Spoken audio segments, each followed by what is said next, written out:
Hello, everybody. And I just wanted to talk to Dr. Cristi Moore about her practice, her patients, and Sonora Hearing Care and what it's doing during the COVID-19 outbreak. So, Dr. Moore, thank you so much for taking the time to talk to me. Can you tell me a little bit about Sonora Hearing Care? Absolutely. Thanks, Carlos. I'm so honored to be on here today to kind of give a little bit of information about myself, but also my practice, Sonora Hearing Care. And we've been practicing in Tucson for over 31 years, going on 32 now. So we work primarily with adults, serving the hearing impaired needs by doing hearing tests, hearing aids, assistive listening devices, cochlear implants, as well as tinnitus treatment and management. So we've been honored to have such a wonderful community presence for this period of time. Awesome. Thank you so much for sharing that. So this is all new, right? And we haven't had to deal with any of this. And so what type of things would your clients, your patients be going through in this time of isolation? Absolutely. So just like what you said, we're all going through this together. This is brand new. No one wrote a manual about how to handle a major pandemic like this, where we have to basically shelter in, whether we have full mandates to stay at home or whether we just have to be cautious about where we go. But it means that more people are going to be spending time at home. And so because of that, we're going to be more closely interacting with our family members and watching TV, maybe listening to radio, things like that. So hearing is going to become more important on being able to hear that information, those news updates, all of that. So this is something that a lot of people may realize that, oh, maybe I'm not hearing as well as I did. And so that may prompt them after this is over to want to come seek our services once again, which we will definitely, be open to do that as well. Now, along with this, does this bring any kind of like mental health issues or social issues for especially with your clients in the age demographic? Absolutely. So anytime that you have isolation, when you're not around people, we know that when you don't hear well, you have hearing loss, and then you become more isolated. That can also force you to become more isolated. But when you're already forced to become more isolated, then that can definitely have an increase in, focusing more on those situations, focusing more on the negativity. So increases in depression, increases in anxiety. If you have tinnitus ringing in the ears, you may be more focused on that now because you're not staying as busy as you once were. So so it's definitely a big concern about, having more instances of mental health going on with having isolation and with having hearing loss as well. Okay. Now, with this incident, and I'm assuming with Tucson, it's going to be very similar to what's going on across the nation. What kind of regulations has the city of Tucson set up for audiologists? So basically with audiology, we are not listed as essential healthcare providers, but we are also not left out of being essential healthcare providers. So at this point, the state of Arizona has actually said that healthcare providers are considered essential right now, but they haven't necessarily listed audiology as one of those essential types of healthcare providers. What we provide is definitely important. It is quality of life, and when someone can't hear, that's really going to affect their quality of life and their mental health and their social well-being, etc. But it's not a life or death situation either. So we are taking, me personally, or us personally, we're kind of taking the attitude of we are not essential to the point of being life-saving, but we know that we are important because when someone can't hear or that hearing aid is broken, then we want to be able to at least have an option where people can get the help that they need, and that's what we're trying to do right now. Awesome.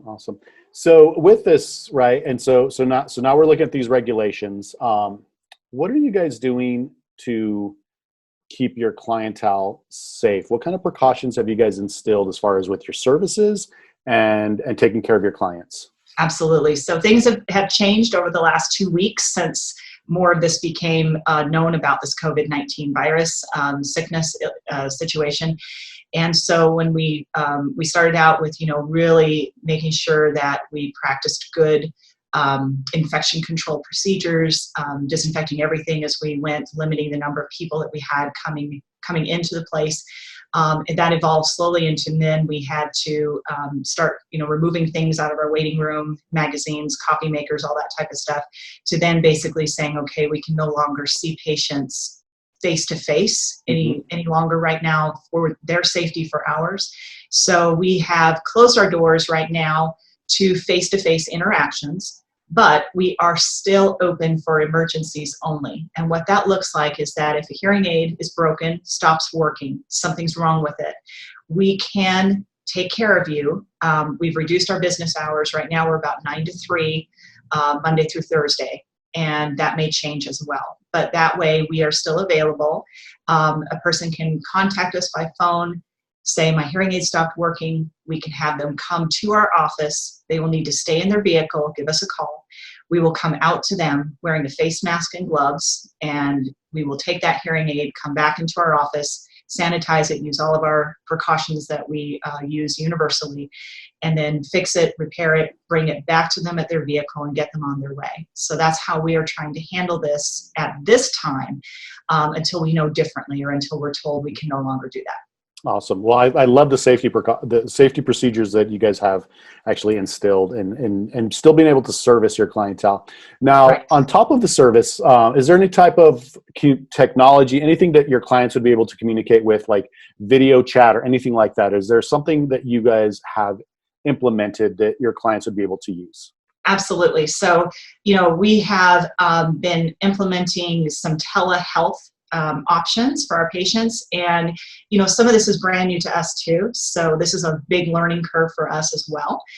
So if it kind of fumbles the first time, that's why we're still learning how to use it as well. But we have options where we can meet face to face, just kind of like you and I are doing right now, and at least chat and go through a few things together. Maybe you have some questions about how to pair your hearing aids to your cell phone. If we can see what's going on, sometimes we can help you with that. So we've got that. We can also chat with you on the phone. Email is available. So those are ways that we can do it too. What the patient has to have is they have to be able to have a computer that has a camera and a microphone or some way to receive video and audio. If that's not available, then a smartphone or a tablet can also be used as well. Even FaceTime, if you have an Apple product, can be used. The HIPAA regulations have been relaxed somewhat right now because of this need to practice social distancing so that we can have these options available to our patients. There's also going to be some remote programming of hearing aids available for some of our clients, and so that's some things that we're going to be reaching out to, or at least letting patients know that we may be able to help you with this, and there'll be some very specific instructions that we'll give you if that's something that we can do to help. That is awesome. That is fantastic. It's always amazing to me, even though we're isolated and we were not able to go, just with modern day technology, making life a little easier, especially being able to program the hearing aids. So that kind of is the end of my questions. But Dr. Moore, is there anything you would like to share with your clients? Anything you would like just to share with the internet on just anything additional that you would just is on your heart and you want to be able to communicate? Sure. So I was really thinking about this a lot today in the last few days. And, this is something that is brand new to all of us. This is something that many of us business owners have never had to go through, and our patients have never had to go through. So this is a very, we're navigating uncharted waters. We really are. The main point I want people to know is that we're still here. We're open. We just may not be able to see you face to face like we've been used to doing, but we're still here for right now until we're told we can't. And so people can still get in touch with us. We plan on being fully open again to seeing patients completely face to face starting the week of April 20th. And we're taking that one day at a time. If it's sooner, we're going to let you know. Believe me, we're going to call you and we're going to let you know. We have a waiting list going of people that we've rescheduled. We want to be able to get up and running as soon as possible. Believe me, this is not what we want to do either. But we want to keep you guys safe. We want to keep our patients safe. We want to keep my staff safe. None of us wants to come down with this illness. And so in order to do this, to flatten this curve right now, this is what we have to do. We have to be safe. We have to implement these safety protocols so that everybody we can minimize this impact to our healthcare system and make sure that everyone is safe and keeping people hearing well to the best of their ability. That's why we're making ourselves available for emergencies only. But yes, ultimately, I care deeply about the fact that, my patients need me and I can't be there the same way. But we're working really hard to make it available the best way we can. Bear with us as we're trying to navigate these waters too. But just know that we're still here and we're still available, and we can't wait until we can open our doors fully once again. Well, Cristi, thank you very much for joining me today. And I just kind of want to say, hey, thank you, viewers, for watching. I'm normally behind the scenes with Dr. Moore's website, but we're now going to be kind of communicating this way just so we get video out. And just this will be on Sonora Hearing Care's YouTube channel. So please like, subscribe, ring that bell so you get notifications. And thank you again so much for just this wealth of information and just being able to navigate these waters. Thank you very much, and stay safe.